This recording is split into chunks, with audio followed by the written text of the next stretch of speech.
இதை பூட்டிக்கணும். இப்படி யாரும் இல்லையே. இங்க யாரும் கிடையாது சார். அவங்க வீட்டை காலி பண்ணிட்டு போயிட்டாங்க. எங்க தெரியாதுங்க.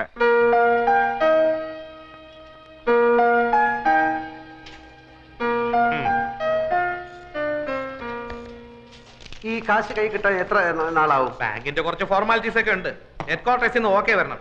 ഞാൻ റെക്കമെൻഡ് ചെയ്താൽ പ്രശ്നമൊന്നുമില്ല. എന്നാലും കുറച്ച് ഫോർമാലിറ്റീസ് ഒക്കെ എളുപ്പം വരുമല്ലോ അല്ലേ? സാറിന്റെ കാര്യത്തിൽ ഞാൻ ഉഴപ്പോ ഏറിപ്പോയ ഒരാഴ്ച.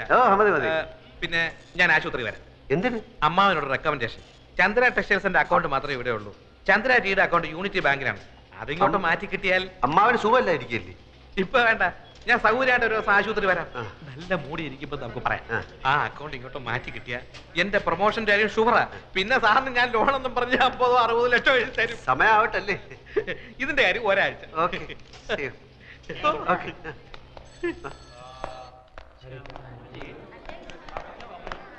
ഞാൻ കാത്തു നിൽക്കുകയായിരുന്നു. വർമ്മ സാർ ഉഷാറായി. ഡോക്ടർ ചെക്ക് ചെയ്തിട്ട് ആളിപ്പോ ഇരുമ്പ് പോലെ ഉണ്ടെന്ന്. അത് നന്നായി. മൂപ്പർക്ക് വിഷമാവുമെങ്കിലും ഇനിയിപ്പോ ഉള്ള സത്യം പറയാൻ മടിക്കണ്ട. നമുക്ക് ഇപ്പൊ തന്നെ പറയാം അല്ലേ? എന്ത്? താൻ ആൽഫിയല്ല, അപ്പുക്കുട്ടനാണ്, ചന്ദ്രകുഞ്ഞിന്റെ ഭർത്താവല്ലാന്ന്. എനിക്ക് വയ്യ. അതെന്താ? എനിക്ക് വയ്യേ. അതെന്താന്നാ ഞാൻ? എനിക്ക് വയ്യ. അത് തന്നെ. അപ്പൊ എന്താടാ നിന്റെ ഉദ്ദേശം? ഉദ്ദേശം പിന്നെ പറയാം. ഞാനാണ് ആൽഫി, ചന്ദ്രയുടെ ഭർത്താവ്. അത്രയും മനസ്സിലായോ? 14-ാം തീയതി ഞങ്ങൾ രജിസ്റ്റർ കച്ചേരിയിൽ വെച്ച് കല്യാണം കഴിച്ചു. തൽക്കാലം ഇതൊന്നും മാറ്റി പറയാൻ സൗകര്യമില്ല. അത് തന്നെ. നീയല്ലേ പറഞ്ഞ സത്യം പറയാൻ പോവാന്ന്? താനല്ലേ പറഞ്ഞ സത്യം പറയണ്ടെന്ന്? അതപ്പോ. എന്നാ ഇതിപ്പോ.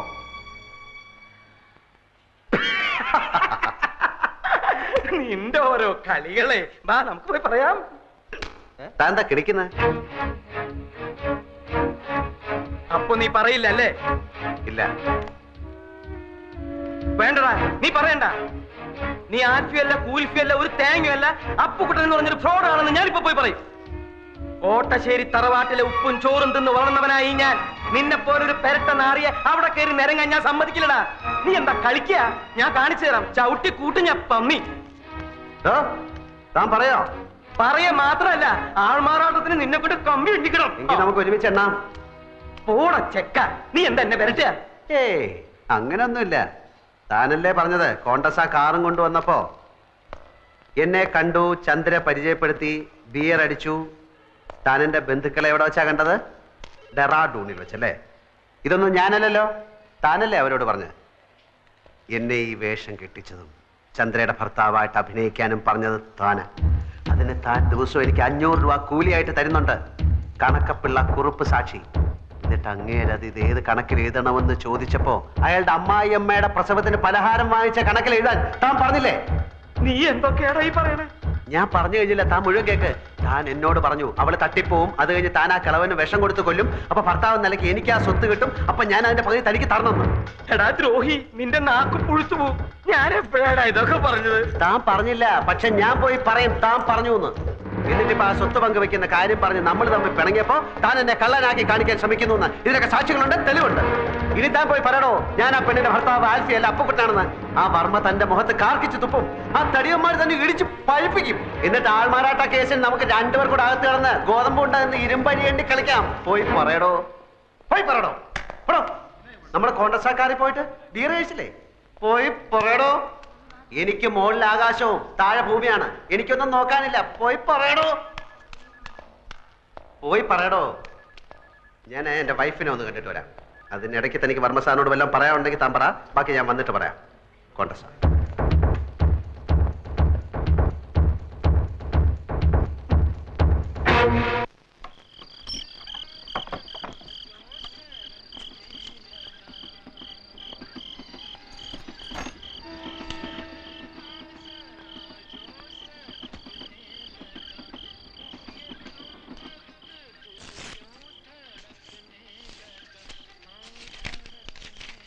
പ്രിയപ്പെട്ട ഏട്ടൻ എന്നാ ഇങ്ങോട്ട് വരുന്നത്?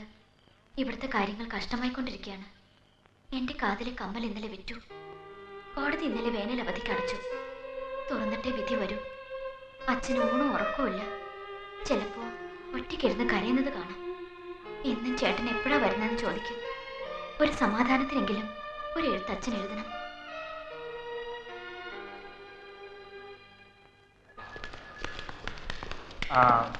ടെസ്റ്റ് എല്ലാം കഴിഞ്ഞോ മെന്നെ? എല്ലാം കഴിഞ്ഞു. ചന്ദ്ര പൂർണ്ണ ആരോഗ്യതയാ. പക്ഷെ ന്യൂറോളജിസ്റ്റ് സ്വല്പം കൺഫ്യൂഷനില്ല. അതാ ഞാൻ ഇവരോട് പറഞ്ഞുകൊണ്ടിരുന്നത്. ചന്ദ്രയുടെ ശരീരത്തിന്റെ ഏതെങ്കിലും ഭാഗം വിരൽത്തുമ്പെങ്കിലും ചെറുതായിട്ടൊന്ന് അനങ്ങിയാൽ മതി. പിന്നെ ആ കുട്ടിയെ എങ്ങനെ രക്ഷിക്കണമെന്ന് ഞങ്ങൾക്കറിയാം. അതുവരെ ഒരു പെർഫെക്റ്റ് ഡയഗ്നോസിസ് പ്രയാസമാണ്. ഞാൻ പറഞ്ഞില്ലേ, അവർക്ക് സ്നേഹവും പ്രതീക്ഷയും ധൈര്യവും കൊടുക്കുക. അത് ഹസ്ബൻഡിന്റെ കടമ. All the best. ഓക്കെ. തന്നോടൊരു കാര്യം പറയാൻ മറന്നു. ലേഖയുടെ ഫോൺ ഉണ്ടായിരുന്നു, അവള് വരുന്നു. ആൽഫിയെ അന്വേഷിച്ചു. ആര്? കുട്ടിയുടെ മോള് നിങ്ങൾ തമ്മിൽ നേരത്തെ പഠിച്ചോളൂ. പിന്നെ അവളല്ലായിരുന്നു ഇവരുടെ കല്യാണത്തിന് സപ്പോർട്ട്. ഞാൻ മോളെ കണ്ടിട്ട് വരാം.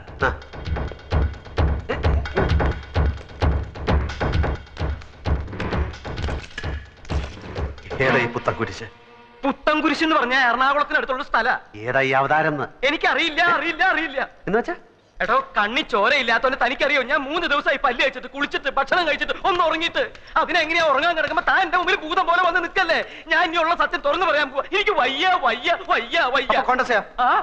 കോണ്ടസയിൽ നമ്മൾ ബിയർ അടിക്കാൻ ഡെറാഡൂണിൽ അച്ഛനെ കാണാൻ കോണ്ടസയിൽ നമ്മൾ ഓടിച്ചിട്ട് കോണ്ടസയിൽ നമ്മൾ വന്നില്ലേ? എനിക്കെല്ലാം ഓർമ്മയുണ്ട്. നമുക്ക് എന്താ ചെയ്യണ്ടേ? അല്ല, എന്താ ഈ കോണ്ടസ്? എടോ, ഞാൻ ചാവുമ്പോ എന്റെ ഒരു ശവം കൊണ്ടുപോവാൻ ഒരു കോണ്ടസ കാറ് വേണമെന്ന് ഞാൻ ഇവരോട് പറയായിരുന്നു. താൻ ചാവുമ്പോ തന്റെ ശവം കൊണ്ടുപോവാൻ ഞാനൊരു കോണ്ടസ കാറ് തരട്ടെ?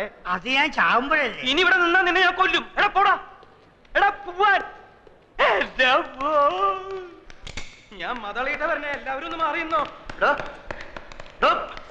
ഏതാടോ ആ പെണ്ണ്? തനിക്ക് എന്താ ചെയ്യേക്കില്ലേ? ഞാൻ ഇതുവരെ പറഞ്ഞൊന്നും താൻ കേട്ടില്ലേ? അവക്ക് എന്നെ അറിയോ? എനിക്കേ തന്നെ അറിയില്ലല്ലോ. ഞങ്ങൾ തമ്മിൽ പരിചയമുണ്ടെന്ന് പറഞ്ഞോ? എടാ പൊട്ടം കുണാപ്പ, നിങ്ങൾ തമ്മിലല്ല, ആൽഫിയും അവളും തമ്മില്. അയ്യോ, ദേ ഞാനൊരു കാര്യം പറയാം. ഞാനായിട്ട് വാ തുറന്നൊന്നും പറയണില്ല. പക്ഷെ വേറെ ഏതെങ്കിലും വിധത്തിൽ സത്യം പുറത്തു വന്നാ എന്നെ ചതിക്കരുത്. ഈശോടോ, എന്നെ അവതാളത്തിലാക്കിയാല് ഞാൻ തന്നെ കൊണ്ടേ പോവും. അല്ലെ അവളോട് വിളിച്ചു പറയടോ ഇങ്ങോട്ട് എഴുന്നള്ളണ്ടാന്ന്. ഞാൻ പറഞ്ഞ അവള് കേക്കില്ല. നല്ല അനുസരണമുള്ള മോള്. അതല്ല, അച്ഛൻ എന്ന സ്ഥാനേ എനിക്കുള്ളൂ. ഈ കുടുംബത്തിൽ ചന്ദ്രകുഞ്ഞിനേക്കാണ് കാര്യ ഇവിടെ എല്ലാവർക്കും അവളോട്. അവളുടെ അമ്മ മരിച്ചപ്പോ മുതൽ അവളെ വളർത്തിയതും പഠിപ്പിച്ചതൊക്കെ ഇവരാ. മെഡിസിനൊക്കെ കഴിഞ്ഞു. എന്നാ പോയി വാങ്ങിച്ചു കൊടുക്കണോ? അതല്ല, അവളുടെ മെഡിസിൻ പഠിപ്പൊക്കെ കഴിഞ്ഞു.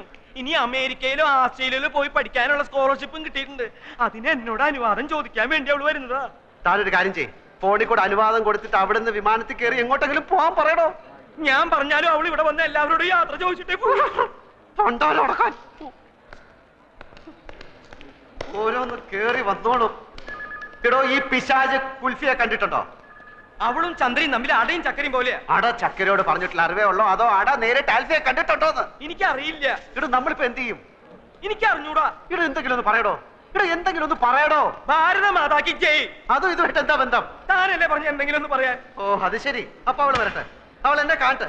ഞാൻ ആൽഫി അല്ലെന്ന് അവള് പറയട്ടെ. അപ്പൊ നമുക്ക് രണ്ടുപേർ കൂടെ ജയിലിൽ കിടന്നേ ഭാരത മാതാക്കി ജയ്, ഭാരത മാതാക്കി ജയ് എന്ന് വെറുതെ എല്ലാ കയ്യും കാലം.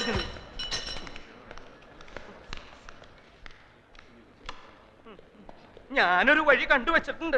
കുറച്ച് വിഷം മേടിച്ചത് എന്റെ പോക്കറ്റിലുണ്ട്. തീരെ നിവൃത്തിയില്ലാതെ വന്നാൽ ഞാൻ അത് തന്നെ തിന്നും. താൻ തന്നെ തിന്നാൻ വരട്ടടോ. ഞാനൊരു വഴി കണ്ടുവച്ചിട്ടുണ്ട്.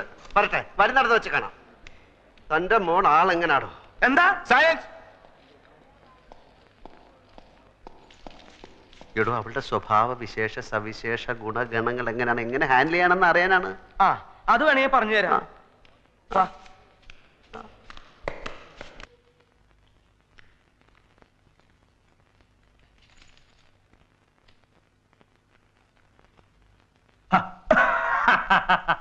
പപ്പയുടെ മിഠായി കുട്ടി വന്നാ എങ്ങനെ മനസ്സിലായി? പോടി കാന്താരി അവിടുന്ന്. വലിയ ഡോക്ടറായി പോലും. വേറെ ആരെങ്കിലും എന്നെ വന്ന് ഇത്ര ധൈര്യമായിട്ട് പിടിക്കുവോ? പിന്നെ ഒരാളുള്ളത് കിടന്നു പോയില്ലേ? പാപ്പാ, take it easy. She is going to be fine. പഴയ പോലെ ചന്ദ്ര പപ്പയുടെ മുമ്പിൽ കിടന്ന് തുള്ളിച്ചാടുന്നത് ഞാൻ കാണിച്ചു തരാം. Promise. Okay, I believe you. നീ വരുന്നോ? ഞാൻ ഹോസ്പിറ്റലിലേക്ക് പുറപ്പെടുക. അച്ഛൻ എവിടെ പപ്പ? ഇരവി ചന്ദ്രയുടെ അടുത്ത് തന്നെ ആയപ്പോഴും അവനൊരുമാതിരി ഭ്രാന്ത് പിടിച്ച പോലെയാ. ഊണുമില്ല, ഉറക്കവുമില്ല. എന്നേക്കാ കൂടുതൽ വേവലാതിയാ അവന്. ചന്ദ്രയുടെ ഭർത്താവും അങ്ങനെ തന്നെയാണ് കേട്ടോ. 5 minutes. ഒരു quick wash and change. Papa ready ആകുമ്പോഴേക്കും ഞാനും ready. Okay. This is nothing. She is excellent. ഞാനും ഒരു പൊടി ഡോക്ടറല്ലേ, എനിക്കറിയില്ലേ. ഞാൻ ഇവിടുന്ന് പോവും മുമ്പ് ചന്ദ്രൻ നടന്നിരിക്കും. പിന്നെ ഞങ്ങളൊക്കെ കൂടെ ഉണ്ടെന്നുള്ള ധൈര്യം വേണം കേട്ടോ. എവിടെ എന്റെ brother in law? Alfie the great. മോളെ നീ അവനെ കണ്ടിട്ടുണ്ടാ? എനിക്കറിയില്ലേ എങ്ങനെയാണെന്ന്. അതെങ്ങനെ? ഞങ്ങൾ തമ്മില് കൊറേ കിന്നാരം പറഞ്ഞിട്ടുള്ളതല്ലേ ഫോണില്. അത്രേ ഉള്ളൂ. അപ്പൊ നിങ്ങൾ മാത്രമേ അവനെ നേരിൽ കണ്ടിട്ടുള്ളൂ അല്ലേ? അച്ഛനെപ്പോ കണ്ടു? ചന്ദ്രയുടെ കോണ്ടസാക്കാരുമായി വന്നപ്പോ അവര് തമ്മിൽ പരിചയപ്പെട്ടു അത്രേ. എന്നിട്ട് ഈ കളൻ അക്കാര്യം പറഞ്ഞത് ഇപ്പഴാ. ആളെവിടെ? രാവിലെ വന്നതാ. ഡോക്ടറെ കാണണമെന്ന് പറയണത് കേട്ടു. ഞാൻ പോയി നോക്കട്ടെ.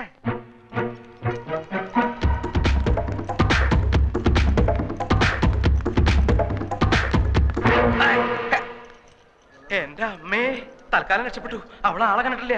ബാക്കി ഞാൻ നോക്കിക്കോളാം. താനൊന്ന് നിന്ന് തന്നാ മതി. വാടോ, നിന്ന് തന്നാ മതി. ആ എത്തില്ലോ.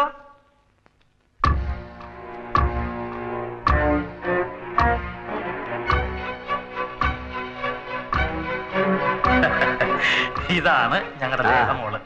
ഇത് ഓ പറഞ്ഞ പോലെ നിങ്ങളെ പരിചയപ്പെടുത്തേണ്ട കാര്യമില്ലല്ലോ. Hello, how are you? Fine. ശബ്ദം ഇതെന്ത് പറ്റി? എന്ത് പറ്റി? ഫോണിൽ കേട്ടതുപോലെ അല്ലല്ലോ. അതെയാ? അല്ലേ? പലരും പറയുന്നുണ്ട് എന്റെ ശബ്ദം അല്പം മാറിയിട്ടുണ്ടെന്ന്. ഈ ഒരു സൈനസ് ഓപ്പറേഷൻ ഉണ്ടായിരുന്നു. ഇപ്പൊ ശരിയായി. അതെ. മെലിഞ്ഞ ആളാണെന്ന് പറഞ്ഞിട്ട് ആര് പറഞ്ഞു? ചന്ദ്ര. മെലിഞ്ഞിരിക്കുകയായിരുന്നു. ഇപ്പൊ ടെൻഷൻ കാരണം വണ്ണം വെച്ചു. ഇനി മെലിഞ്ഞോളൂ അല്ലേ? ചന്ദ്ര പറഞ്ഞു കേട്ടപ്പം ഞാൻ വിചാരിച്ചു നല്ല ഹൈറ്റ് ഉള്ള ആളാവുന്നു. ഹൈറ്റ് ഉണ്ടായിരുന്നു. ഓ, ടെൻഷൻ കാരണം കുറഞ്ഞു പോയതായിരിക്കും. ലേഹ വളരെ ജോളിയാണല്ലോ. പിന്നെ എന്തൊക്കെ പറഞ്ഞു ചന്ദ്ര? പറഞ്ഞു കേക്കട്ടെ. നീണ്ട മുടിയാണ് ആൽഫിക്കുന്നാണല്ലോ ചന്ദ്ര പറഞ്ഞത്. മുടി നമ്മുടെ ഇഷ്ടത്തിന് നീട്ടുകയോ കുറയ്ക്കുകയോ കൂട്ടുകയോ ഒക്കെ ചെയ്യാലോ. ഇനി ഒന്നും ചോദിക്കണ്ട. ഒരു മിനിറ്റ്. എന്തൊക്കെ പുളുവാ ചന്ദ്ര ഈ പറഞ്ഞു കൊടുത്തിരിക്കുന്നത്? ഞാൻ ഇവളോട് പറഞ്ഞതാണ് ഇങ്ങനെ ഒന്നും പറയണ്ടെന്ന്. അപ്പൊ ഇവള് പറയാണ് അവളിങ്ങി വരട്ടെ, അവളെ പറ്റിക്കാം, നമ്മളെ കാണുമ്പോ അവള് അന്നം വിട്ടുപോകണം. നീ പറഞ്ഞ പോലെ എന്നെ സംഭവിച്ചു. മരമണ്ടി കുറെ പൊക്കമുണ്ടെന്നല്ലാതെ യാതൊരു ബുദ്ധിയില്ല. ഇനി എന്തൊക്കെയാണ് സംഭവിക്കാൻ പോകുന്നത്? എനിക്ക് വയറ് ചിരിച്ചു വേദന. ഞാനിവിടെ നിൽക്കും. ഞാൻ പോയിട്ട്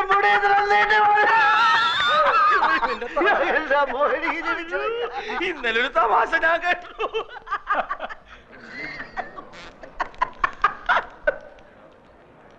ഇവളുടെ ജാതകം എഴുതിയിട്ടുണ്ടോ? തന്റെ അവസാനം ഇവള് കാരണമാണെന്ന് അത് എഴുതിയിട്ടുണ്ടോ? എഴുതിയിട്ടുണ്ടാവും. താനെടുത്ത് വെച്ചൊന്ന് വായിച്ചു നോക്ക്. എന്തിനാണോ ഇങ്ങനെയുള്ളതിനൊക്കെ ഉണ്ടാക്കുന്നത്?